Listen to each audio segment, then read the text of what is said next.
The book of Genesis, chapter 31, verses 22 through the end. When it was told Laban on the third day that Jacob had fled, he took his kinsmen with him and pursued him for 7 days, and followed close after him into the hill country of Gilead. But God came to Laban the Aramean in a dream by night and said to him, "Be careful not to say anything to Jacob, either good or bad." And Laban overtook Jacob.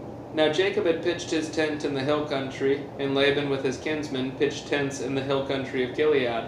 And Laban said to Jacob, "What have you done, that you have tricked me, and driven away my daughters like captives of the sword? Why did you flee secretly and trick me, and did not tell me, so that I might have sent you away with mirth and songs and tambourine and lyre?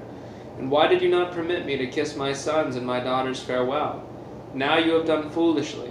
It is in my power to do you harm, but the God of your father spoke to me last night, saying, 'Be careful not to say anything to Jacob, either good or bad.'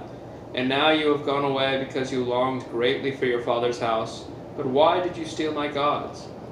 Jacob answered and said to Laban, "Because I was afraid, for I thought that you would take your daughters from me by force. Anyone with whom you find your God shall not live. In the presence of our kinsmen, point out what I have that is yours, and take it." Now Jacob did not know that Rachel had stolen them. So Laban went into Jacob's tent, and into Leah's tent, and into the tent of the 2 female servants, but did not find them. And he went out of Leah's tent, and entered Rachel's. Now Rachel had taken the household gods, and put them in the camel's saddle, and sat on them. Laban felt all about the tent, but did not find them. And she said to her father, "Let not my lord be angry that I cannot rise before you, for the way of women is upon me." So he searched, but did not find the household gods. Then Jacob became angry and berated Laban. Jacob said to Laban, "What is my offense? What is my sin, that you have hotly pursued me?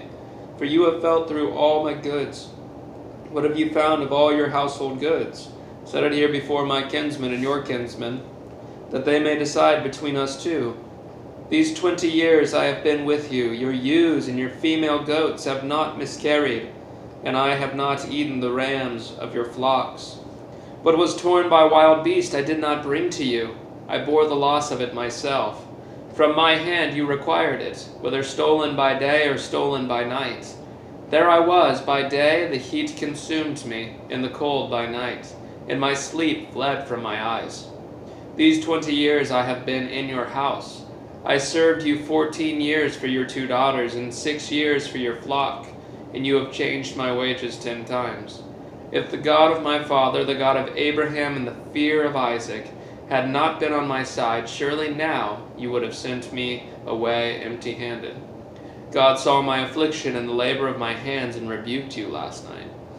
Then Laban answered and said to Jacob, "The daughters are my daughters, the children are my children, the flocks are my flocks, and all that you see is mine. But what can I do this day for these my daughters, or for their children whom they have borne? Come now, let us make a covenant, you and I, and let it be a witness between you and me." So Jacob took a stone and set it up as a pillar, and Jacob said to his kinsmen, "Gather stones." And they took stones and made a heap, and they ate there by the heap. Laban called it Jegar-Sahadutha, but Jacob called it Galeed. Laban said, "This heap is a witness between you and me today." Therefore he named it Galeed.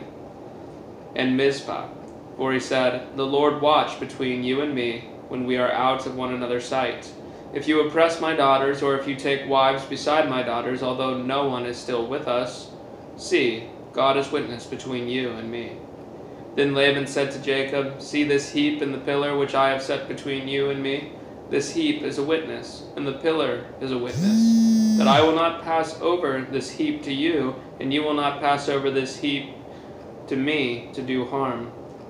The God of Abraham and the God of Nahor, the God of their father, judge between us." So Jacob swore by the fear of his father Isaac, and Jacob offered a sacrifice in the hill country, and called his kinsmen to eat bread.